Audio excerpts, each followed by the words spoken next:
Yes, good people. How you guys doing? I hope you're sharp, nugget sharp, and I hope you've been enjoying the videos that get post down on this channel. My plan is just to make sure that I teach you guys all the concepts that I know free of charge, because I know there are people, you're probably following them, go to Instagram or Facebook, whatever. They always flashing money, showing you trades that they've won and stuff like that, and then they say to you that then you must pay, and they will teach you, but there is something that they are not telling you. But it's fine. As you call up Namtlanje, I'll get to that. I'll show you how the people that they call themselves mentors, how they sort of use their they sort of, there's that picture that they show you so that you people fall for everything that they're telling you. If they're saying they are charging you 3K to teach you pin bars and support and resistance, you are going to pay. Oh man. So I'm not gonna do that. Now I'll just share all this stuff free of charge. So I just hope we'll subscribe so that they'll know and at the end of the day, and also refer your friends this side. Okay, so let's move on. So now one thing that I can tell you right now, all the videos the way ke post on this group, on this channel, I try and make them flow as possible. So what you have to do when you must watch them in the very same sequence that I'm posting them. So start with video 1, move to video 2, 3, because if you start from video 3, I might mention something that I already explained for video 2, of which you might not follow. So here we have already talked about the different types of candlestick patterns that you can have, and also in the previous video that I posted yesterday, I mentioned support and resistance levels and how to draw them. So now I'm trying to bring the two together and show you how you can take trades using pin bars and support and resistance levels. Okay, so this is how you can do it. Remember, a pin bar, the way what you call it is not really important. Someone can call it, a lot of people, they call it, it's either a pin bar, you can call it like I already mentioned in the previous video, it's rejection bar, and then some they say it's a doji. So this is just so that we remind each other of the video like the candlestick bars. So this is what we we mentioned.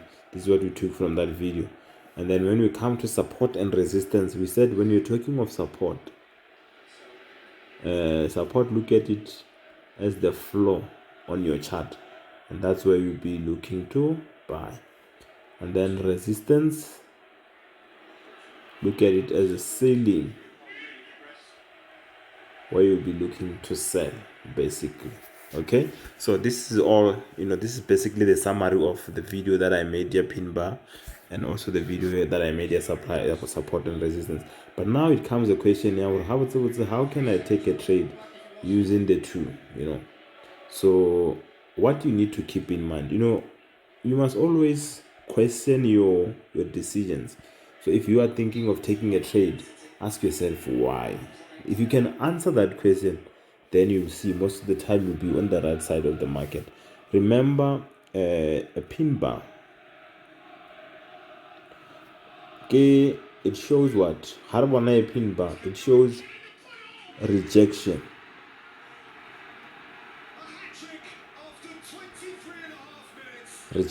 So a pin bar, we know that there's some rejection there. So you can have, I hope this, what I'm going to mention here now, you are familiar with it. Or let me just put it in because I don't remember mentioning it in anything, but it's just the basic. That's something that you're going to use it throughout your trading. So when you're talking of a move to the upside, we're saying that move is bullish, and then move to the downside. So the buyers, we call them, so that they're causing the price to go up to have that bullish move. And then we have the one where it's going down, we're calling it, the move is what is bearish. So that a pin bar, you can have a bullish one and you can have a bearish one. So you can have a bullish pin bar and a bearish pin bar. So a bullish one, it will be the one at the support, because remember, like a bullish, we are talking of something where it is about to do something like this and give us a nice move to the upside. So about a bullish pin bar, we can have the price going down, right? and then when it reaches our floor or our support, remember floor is the support, the support, it fails to break that. Now it starts to do what? To show the signs of weakness, to say the sellers, the people that sold, they don't have strength. They don't show strength that they can defeat this floor or penetrate this support. So what we're going to see, you see we've been forming the red candlesticks going down. All of a sudden we have this weird looking candlestick with a blue or bullish body. Or the body sometimes it can be red, mara, it will show us a rejection. With this. So a bar that looks like this, it shows that this thing opened somewhere there. At some point, it tried to be a long, nice bar to the downside. But by the time the thing closed, it moved up. It got rejected and went up. That's why we're calling it what? A rejection bar. It shows that there's some rejection there. So if the sellers tried to push it down, but then the bulls pushed it up quickly and caused that rejection, chances are that that momentum is going to carry over and then it continues going up like that. So that's what I'm saying. If you see so for us to take a trade, if let's say you want to take a trade from this support but you don't know how to enter that trade, you can wait for a pin bar or a rejection bar at that support. Then you know that that could be a confirmation that the bulls are about to come in and push the price higher. So when you see this, you can take a trade and then hope that the price will do something like this. Obviously, we're not going to win all the time, but at least we understand the logic behind the pin bar that only rejection there.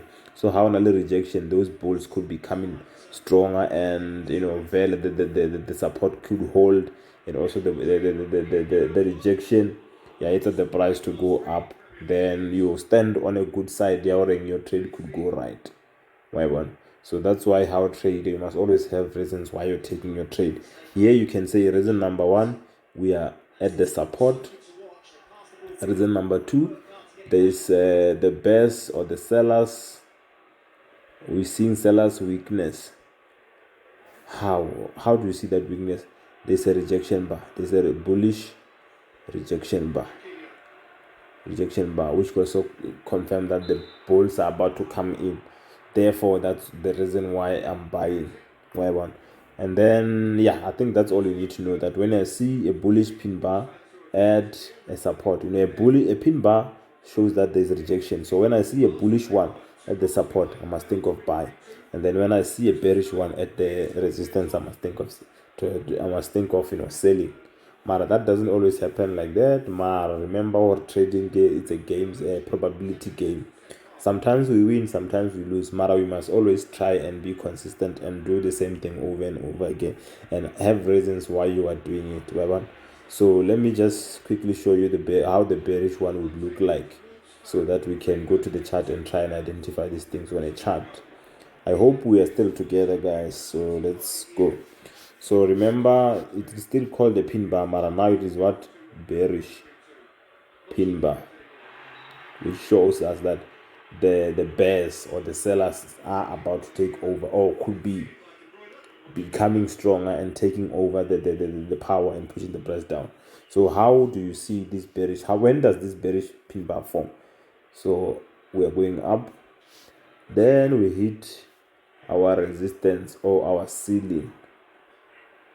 When we get to the ceiling, if the bulls are very strong, they can just violate this ceiling and go up like that. Mara, if we hit the ceiling and then we start seeing this, this tail and this, we start seeing a pin bar like this, then we could say, the bulls they are no longer strong now. So this is a rejection bar, which means the bulls are being rejected at this ceiling or at this resistance. So if I sell, I can sell and hope that the price will reverse. So that's how it looks like. So we've got the bullish pin bar that forms at the bullish pin bar that forms at the support where we'll be looking to buy, and a bearish pin bar that forms at the resistance where we'll be looking for selling opportunities. I hope that makes sense. So you can try and identify. Let's go in a chart and try and identify these things on a chart, so that we on the same page, and then from there when I will have to practice them over and over again. And then I'm gonna try and record another video in the next 2 days or so that we take this concept further. You see, now we are trying to group these things and say, how can I use these concepts all at once? How can I apply them? So here I was just showing you how you can apply the concept of pin bar and support and resistance and use it to trade. So we'll take it further in the next hour and teach you more concepts. So just make sure that you subscribe and you hit the bell icon so that when I upload a new video, auto the notification and then watch the video. And remember, if you this is the first video that you came across, guys, make sure that you, if you can, start from video 1, because these videos they flow like that. So if you start from video 4 or video 5, you might be off hanyani and not understand everything. But someone that started with video 1, they'll be taking notes from there coming until this video, and then I'm sure we're still on the same page. So for now, let me go to the chart and try and identify these pin bars, and also identify them where they are located nicely at the support and resistance, and how you have taken trades from there. All right, so I hope now you've seen that in most of the videos that I use, I always check this chart. This is the chart that I always use. So now let's try and identify the stuff that we're talking about, guys. So let's say let's put this here.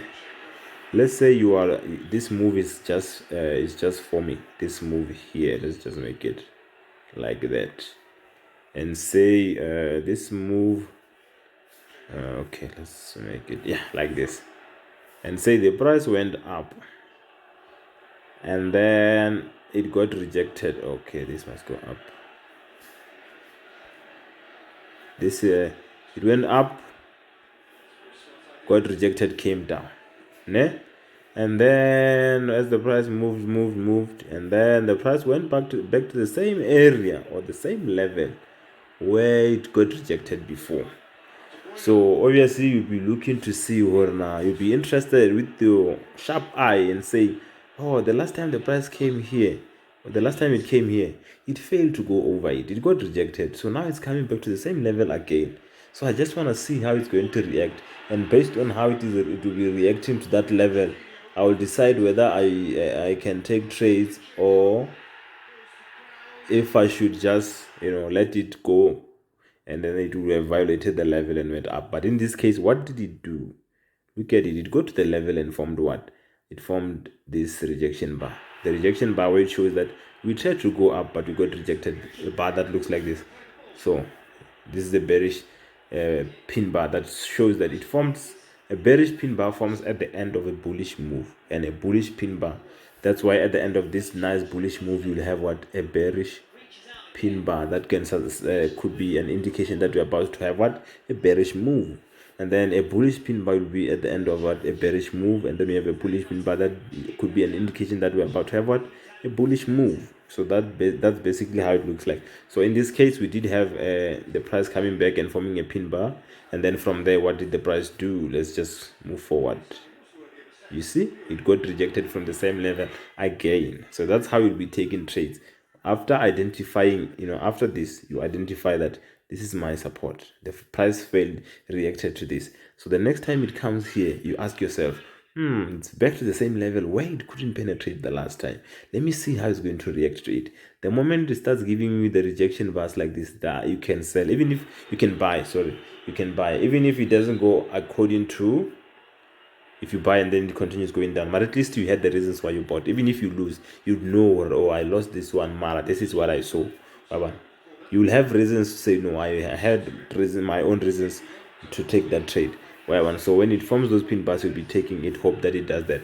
So when it's at the top and then you get this, and then when it forms the pin bar like that, you can take it and hope that it will do something like this, which is what we're seeing here. I hope that makes sense. So let me pause the video and look for the bullish one, then we'll end the video. All right, I found the bullish one here. We have a nice bearish move, and then all of a sudden we get rejected, we go up. Then you say this level looks very interesting to me because it rejected the price. The next time the price comes here, I will just watch and see how it reacts to it. If it gives me some indications that it's about to turn, then I'll take a trade. So let's just check what happened. So the price got rejected here, went up, and then it came back. Look at this bar. it formed a rejection bar where exactly at the support or exactly at the level where it got rejected the last time. So when you're seeing that pin bar, it could be an indication that no, these sellers or these people that are pushing the price down, they are running out of steam. That's why they are being rejected. So this could be an indication that they are about to turn up like that. So I think I'll end this one here. Mara, take note. Please note that for you to be safe, try and only take into consideration or take note of only those rejection bars that are located at support or resistance. So for instance, if a pin bar forms in the middle of nowhere, there you don't have grounds to stand on and say I'm taking it, because you don't know why it is being rejected there. It has never been rejected there before, so that could be a new thing. So leave that one, stay out of that one. Only focus on the pin bars or the rejection bars, that the rejection that happens where at what's this, at the support level or a resistance level. So only trade those ones. So I hope this made sense, guys, and then you can always watch it again over and over again. Remember, we are just taking trades using the pin bar that are located at support and resistance. So I'm gonna end this one here, guys. I hope you enjoyed, and don't forget to like and subscribe, and then I'll see you in the next one, which I think I'll post probably tomorrow or the day after tomorrow. All right, cheers, guys.